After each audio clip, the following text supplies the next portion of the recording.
Depends on its intention, and Israel could not be implementing apartheid according to its intention. What do Israeli intend to do with millions of Palestinians? There is a sense of urgency. I need to have this feeling of belonging. The Israelis need to imagine themselves as part of the Middle East. Nobody has imagined that the 7th of October has happened. Nobody could imagine that Gaza could be erased from the map. It has happened. It worries me. What could be the next earthquake? We need to prevent it, and I think we can prevent it. I'm going to respond to a podcast on Unpacked. They cover pro-Israel. They cover everything about Israel, Middle Eastern history, Middle Eastern geopolitics. It's a fantastic channel. It's run by Noam Weissman, who was a guest on my show a while back. And today it will be hosted by Yirmiyahu Danzig, otherwise known as That Semite on Instagram. He is fantastic. He speaks Arabic, Hebrew, and English. He interviews Arabs in the streets of Israel and asks them the hard questions. And he is going to be sitting down with Samer Alajlawi, something like that, who is a Palestinian activist who wants peace with Israel. Let's get right into it. Samer Sinijlawi is a name you should know. A rapidly rising Palestinian peace activist from East Jerusalem. He's challenging Mahmoud Abbas in the coming elections, if they happen, and might well be a future leader of the Palestinian people. Samer spent 5 years in Israeli prison as a teenager. After October 7th, he went to the Gaza border to condemn Hamas. Later, he visited the Bibas family Shiva and asked forgiveness on behalf of his people. He's an extraordinary person with some extraordinary opinions and ideas. But above all, he's a pragmatist. I came into this conversation expecting to argue about a word. Samer pushed me toward a much bigger discussion. This is one of the most illuminating conversations I've ever had about the Israeli-Palestinian question. This is Borderlines. Samer Sinijlawi, Assalamu alaikum. Wa alaikum salam. Good morning. Good morning. Welcome to Borderlines with That Semite. Thank you for coming to the show. Thank you for inviting me. What keeps you up at night about the Palestinian people? Well, this is a very serious question. I think is hope. How can we bring back hope? It's very complicated. It looks simple, but it is very complicated because I think being a Palestinian politician who really does not sleep lots of nights, who really has a fire in the chest, wants to do something, you realize that to answer these questions, you cannot do it only focusing on the Palestinian side of it. You need to do it in parallel things that needs to happen on the other side. So you have double responsibilities.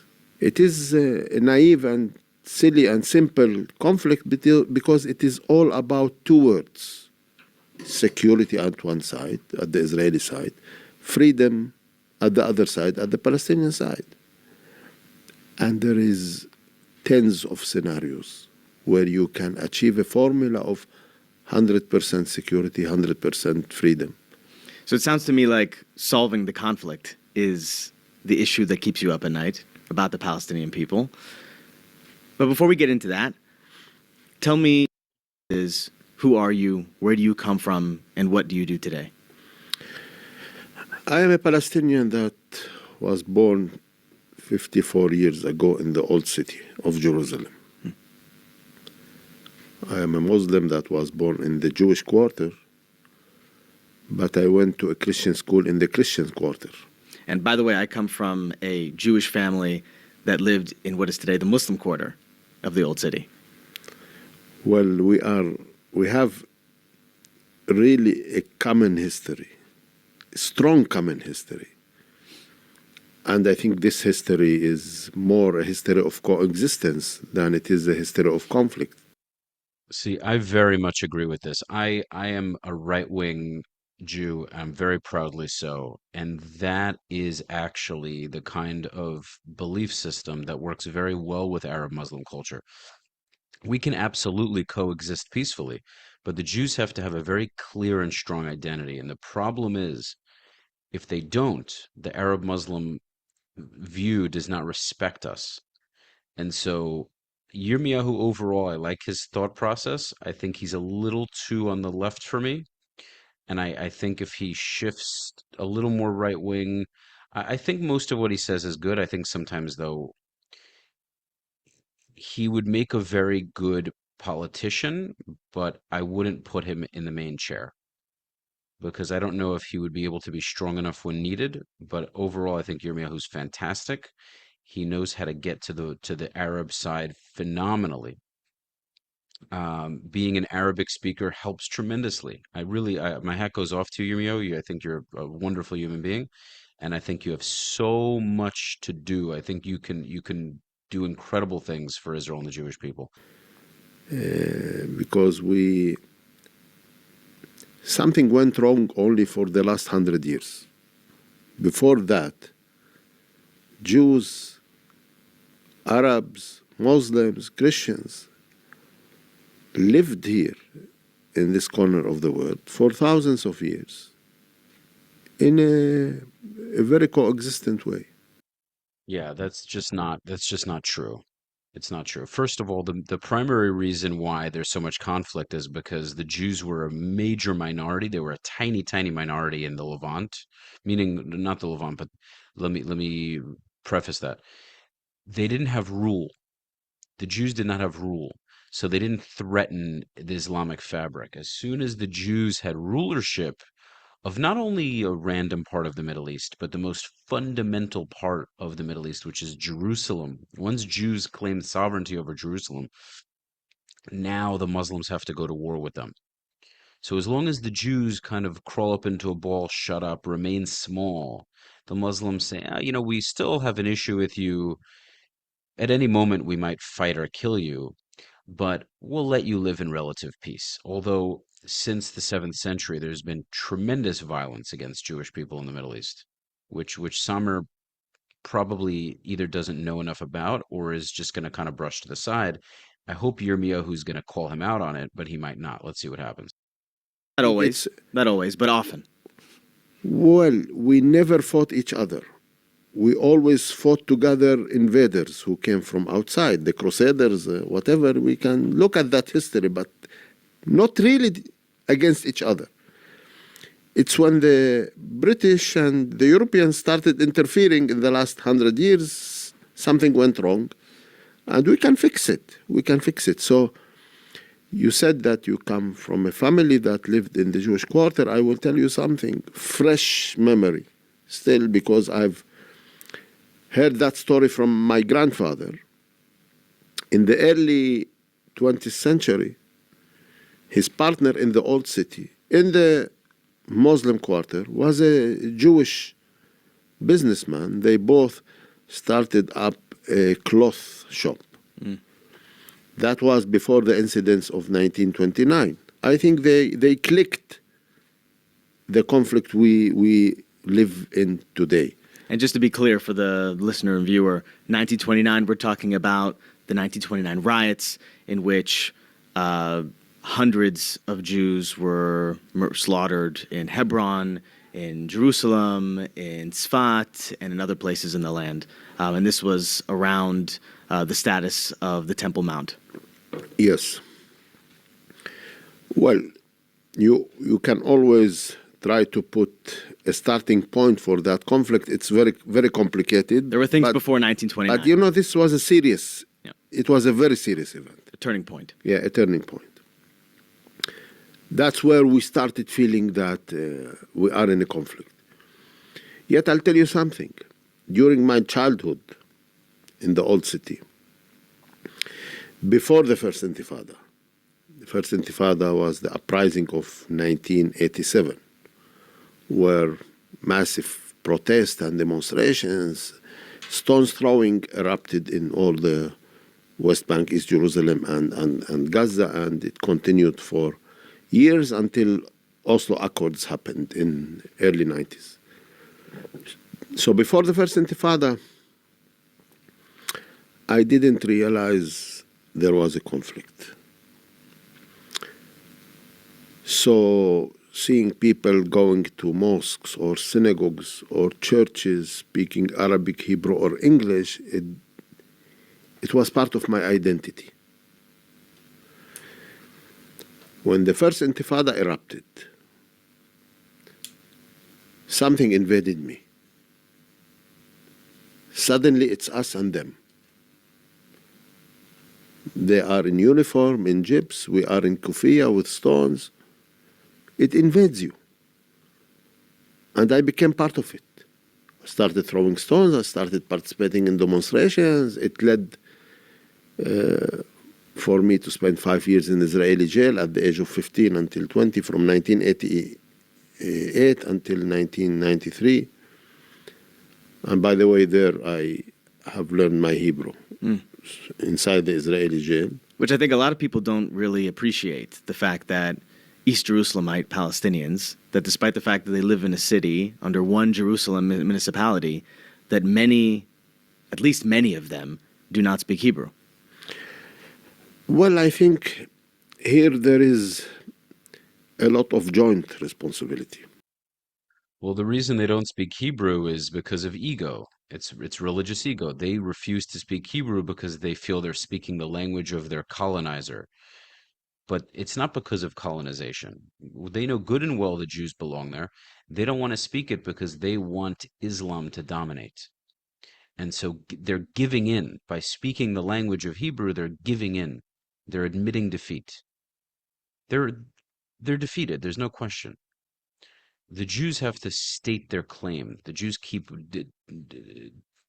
dibble-dabbling, if that's the right word. I think Jews should also learn Arabic, which many refuse to do. I don't necessarily think it has to be part of the curriculum. Hebrew is the primary language of the land, but it would help. It would help with dialogue if both sides learned each other's languages. There's no harm in that. As long as the Jews make it very clear that this is Jewish-ruled land and that Hebrew is the number one language, I don't think there's any issue with English, Hebrew, and Arabic all being spoken languages in the country. Because maybe one of the big questions that are still valid until today is that when Israel controlled the eastern part of the city in 1967, then it was annexed and became under Israeli sovereignty, the United Eternal Capital of Israel, between brackets, this is the way Israelis describe Jerusalem. Israel did not realize that it's keeping 40% of the new united city as residents, but not citizens. So the integration was not complete. So can you explain that to me a little bit more? Because the narrative that I'm familiar with is that in 1967, Israel conquers or liberates, depending on the language you want to use, the city of Jerusalem, the eastern part of Jerusalem.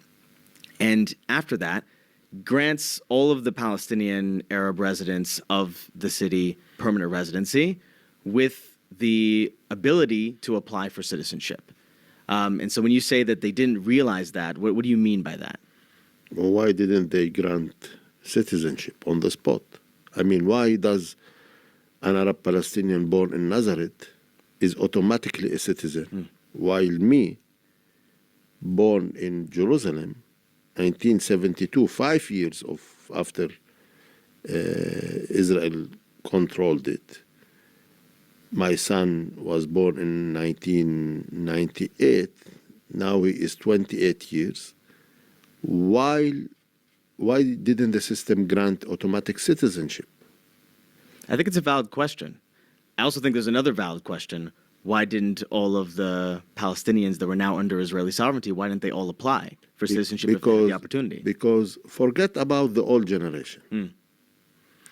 I mean, why didn't those who were adults in 1967 apply for citizenship? They were in a shock. They didn't understand what's happening.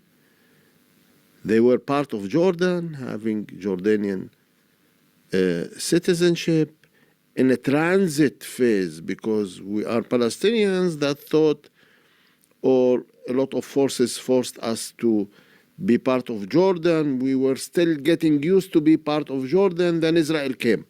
Okay, they were in a shock. They didn't know what to do. They didn't understand the language. Maybe nobody understood that he can apply for citizenship, blah, blah, blah. Now, those who were born, and this is my concern, you cannot really decide until you are 18 years old.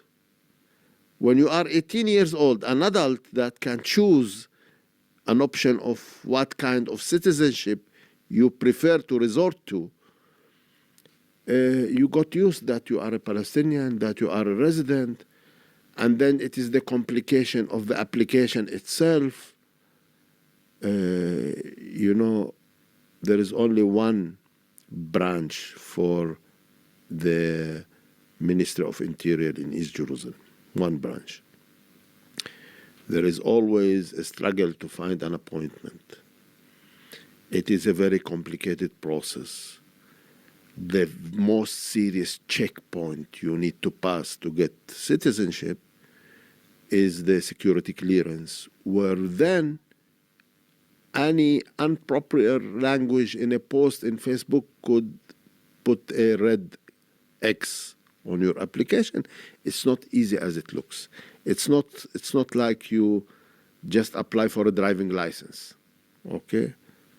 We apply for Israeli driving license, we get it.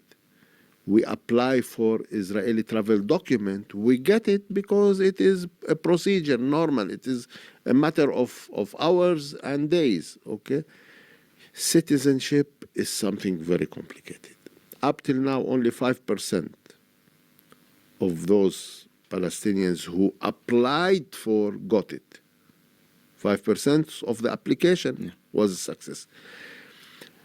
I think this is a challenge more for Israel.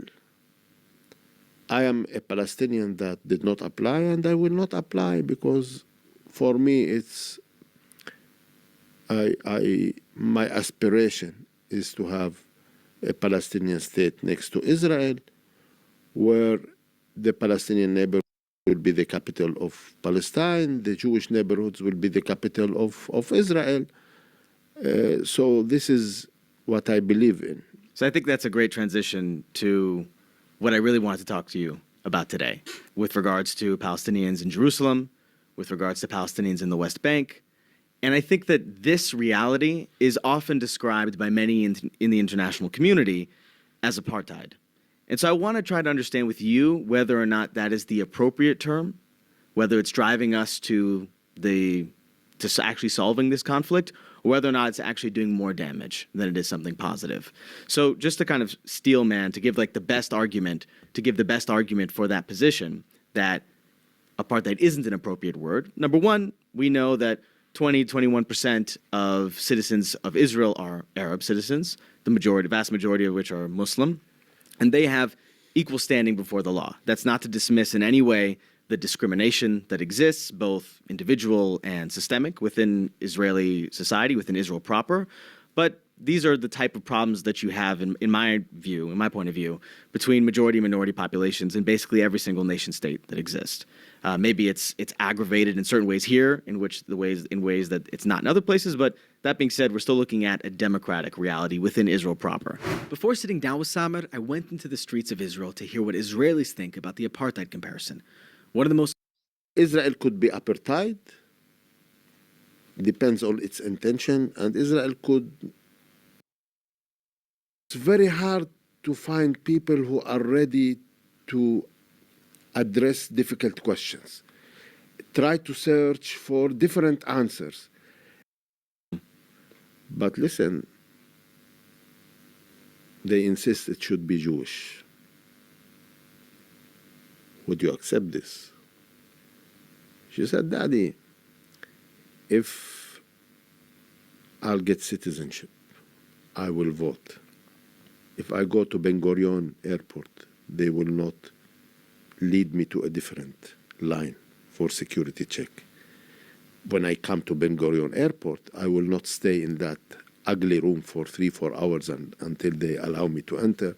If they will receive me with a smile, as quick as in one line as all the other citizens, if I will be able to apply for a job in Herzliya and be part of the startup nation, they can call it a Jewish state, they can call it a Buddhist state, I don't care.